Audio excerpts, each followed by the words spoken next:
Hey guys, figured I'd do a video tonight. BEM Tactical put out a video earlier about priceless family heirlooms and stuff like that, and it got me thinking. I love how he uses his channel to represent the initials of his grandpa. Actually, are the first three parts of his channel name, and I think that's really cool to honor his grandpa like that. So I figured I'd do a VR to him because I started.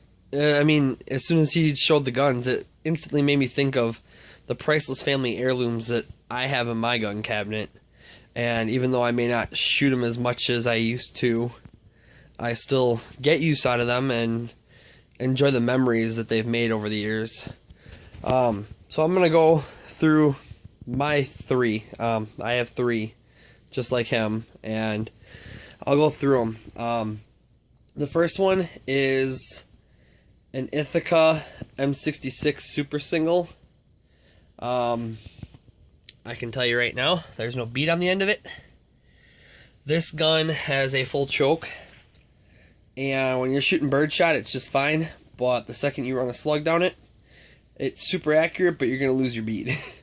My dad popped a bead off of it when he was a kid hunting, and they had a new one put on, and he popped it off again when he was older and never got around to fixing it, and they put another one on right before he gave it to me.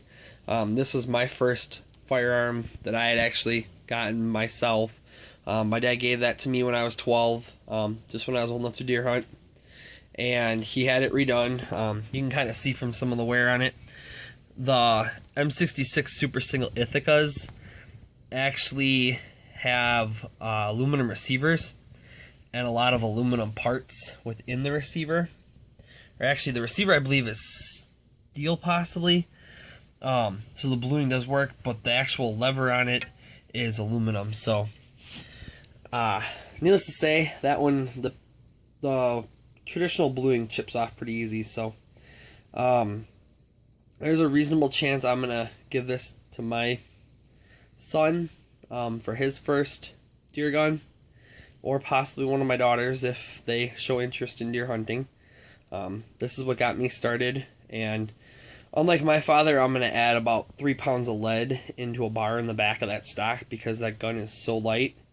It literally feels like someone's kicking you in the shoulder with a mule, and it's only a 20 gauge. But I'll make sure it gets taken care of for my kiddos before they would go use it in the woods. The second one is Marlin Model 60. This I got from my grandfather. My grandfather gave each of us grandkids one firearm when we were growing up. So there was two guns that he had for quite a while, and both of them mean quite a bit to me. One my cousin has, and it's Remington 1100 dual barrel setup. It has the bird barrel, it has a slug barrel, 20 gauge. That thing's seen its days. This thing has seen its days too, I'm not gonna lie. I have cleaned up in the bolt area a little bit on it, and I have put a new recoil spring in it. So it's had a little bit of gunsmithing work done to it just to keep it functional. But they definitely don't make the Model 60s with barrels like that anymore. This barrel, I've hit quarters at 100 yards with it.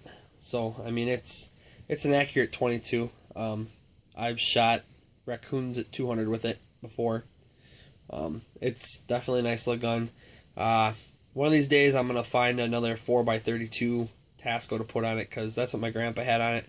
But unfortunately, when I was moving, even with the case, the padded case on it, it ended up cracking the lens on the scope because something dropped and hit it. So I had to put a different scope mount on it, or a different scope on it. So that's why that scope's on it.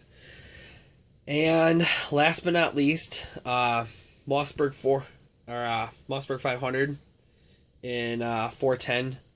That was my birthday present for my parents when I was 16.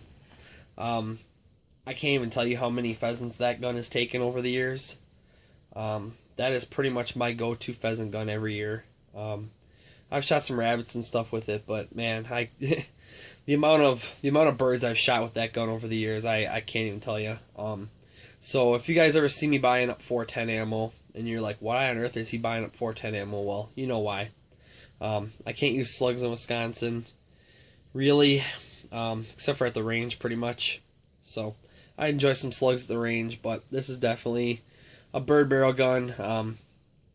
4s and 6. I've ran a lot of 4 and 6 shot down that thing. So yeah, it kind of threw in some nostalgia and took me back a little bit. So I hope you guys enjoyed that.